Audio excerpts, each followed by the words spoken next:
Let's start. Advaita Chandra, can you do this one? Okay. Ete cham sakala pumsa. But we'll sing it after you, okay? Advaita Chandra. Ete cham sakala pumsa. Everybody. Ete cham sakala pumsa. Krishnastu Bhagavan Swayam. Krishnastu Bhagavan Swayam. Indradi Vyakulam Lokam. Indrari Vyakulam Lokam. Hridayanti Yuge Yuge. Hridayanti Yuge Yuge. And read the translation, and then if you can explain it also in brief, your own words. Okay. By the way, I wanted to point out, I've never seen this Dasharavatar picture before. It's my first time too. It's so beautiful, isn't it? Yeah, I've seen like two different times, but I've never seen this one. But this is Balaramas. Okay, yeah, Shama. Of all the above mentioned incarnations, all of the above mentioned incarnations are either plenary portions or portions of plenary portions of the Lord. But Lord Shri Chaitanya, Lord Shri Krishna is the personality of Godhead. All of them appear on planets whenever there is a disturbance created by the atheists.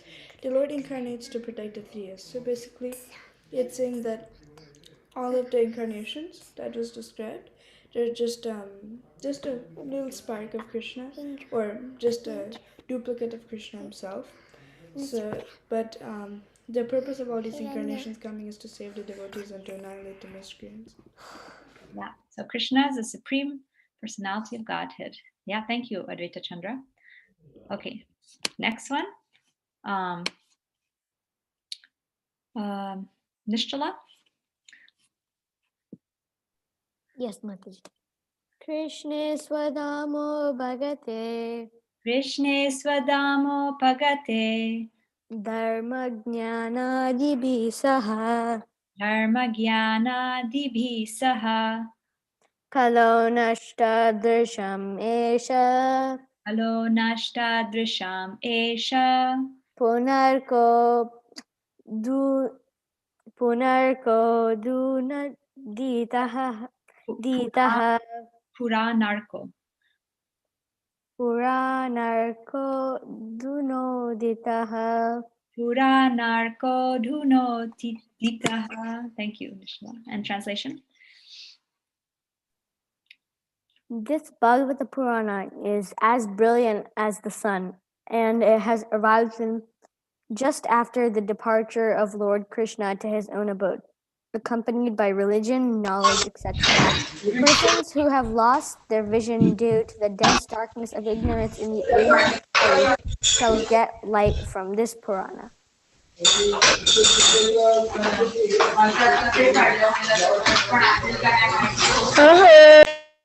Nishtala, can you explain that in your own words? What that means?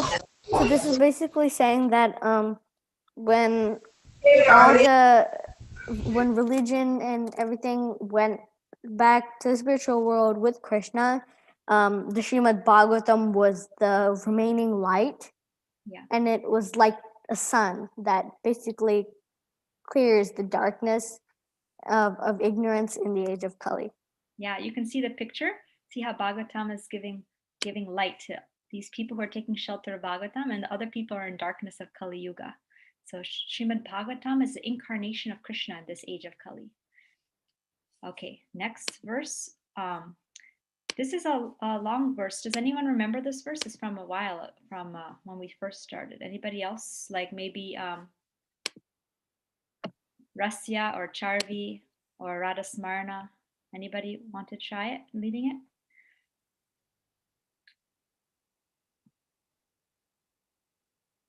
Or Jishnu? Oh no, Jishnu, I think you came after that. I can, Mataji. Okay, Rasya. Nayadvachaschitrapadam hareryasho. Everybody? Nayadvachaschitrapadam hareryasho. Jagat pavitram praganita karichet.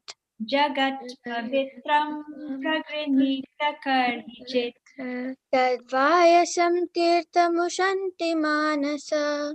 Tadvayasam manasa. Nayatra hamsa niramantiksayaha. Nayatra hamsa niramantyushikshayaha. And translation? Those words which do not describe the glories of the Lord, who alone can sanctify the atmosphere of the whole universe, are considered by saintly persons to be like unto a place of pilgrimage for crows, since the all-perfect persons are inhabitants of the transcendental abode, they do not derive any pleasure there. Yeah. And what is it saying in your own words?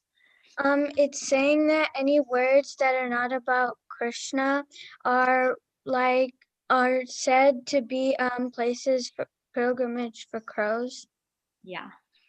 Thank you. So literature that's not describing about Krishna, crow-like people. What crows usually like places that are not so clean, right? Like here, this crow is sitting on a what? On a Trash can. Trash can. well, crows usually are known for, not all crows, but usually they're known for going to kind of dirty places. So people who like to read dirty kind of literature and things that are not so spiritually uplifting, they're devotees, they don't like that kind of literature. They want something that has to do with spiritual life, about Krishna consciousness. Here's the verse that goes with it, okay? The devotees are considered to be like swans. Like swans, they like to go to clean, like they like to go to pure places where there's water and lotus flowers. And devotees like to read literature that's all about spiritual life, about Krishna, okay? So let's see. Mataji, I can't really hear you. Okay. Can everybody else hear me? Oh yeah, we can hear you. Yeah? Okay.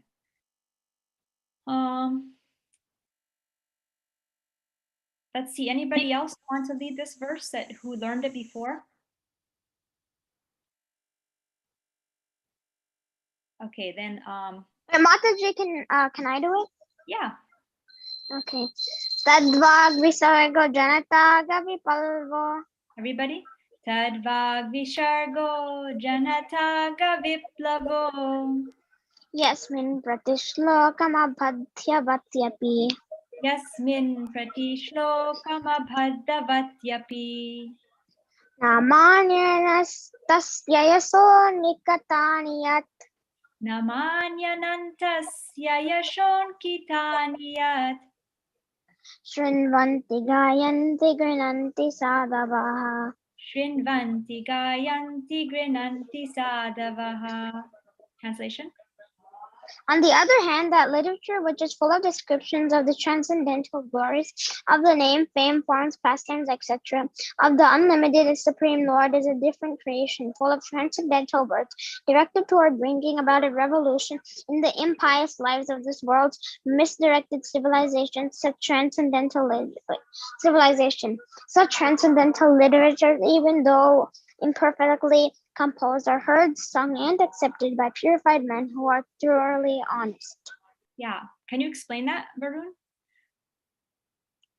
What is it? So basically what I mean is like basically what I think this means is that the literature, which means all the glories of the Lord, everything like that, it's a whole different creation, and it's full of the transcendental words.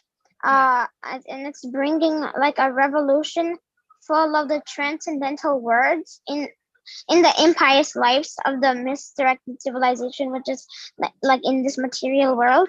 And all of those are like even though like they're very imperfectly composed, they're heard, sung, and accepted by the good people, like the purified people who are always honest. Yeah. So what a difference. Do you want this? Do you want this kind of, this kind of literature that crows go to? Or do you want this kind of literature that swans go to, or where pure devotees like, you know? So that's the difference, these two. Thank you, Varun. What do you mean by literature? Oh, literature is any Well, The literature would mean like the Vedas or something. literature basically means like written words, like it could be books, or it could also be any kind of anything that people talk about or people read about. Okay, so some I people know like what that type of literature means, but are you talking about like books that aren't about devas? so this kind of literature that devotees like are books or scriptures that are about Krishna, his name. But how do you read those? Sorry, But how do you read those? how do you read those? Well, we're doing it right now in this class, right? That's Yeah. wonderful. So we have all these books with us. We have Bhagavad Gita, we have Srimad Bhagavatam, we have so many books that we can read. And also, even if we don't have books, we can also hear like katha about Krishna, stories about Krishna, and all these things. So Okay. yeah. Okay, and then one more. Who would like to lead this first? Samika, do you know this one?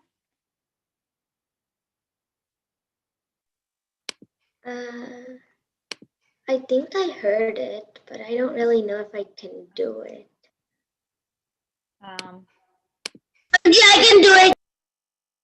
Vedant? Etadya aturachita. Etadyatura chittanam Matra sparshascha muhu. matra sparshe chaya muhu Bhava sindhu plavo drishta. bhava sindhu plavo drishto Hari charnan varnanam. hari charyanu varnanam. It is personality experienced by me that those who are always full of fears and anxieties, you desiring contact of the senses with the objects, can cross ocean of nescience on a most suitable boat, the constant chanting of the transcendental activities of the personality of Godhead. What it means in my own words is that if you want to go back home back to Godhead, you have to. If you want to go back home back to Godhead, you have to go from the boat.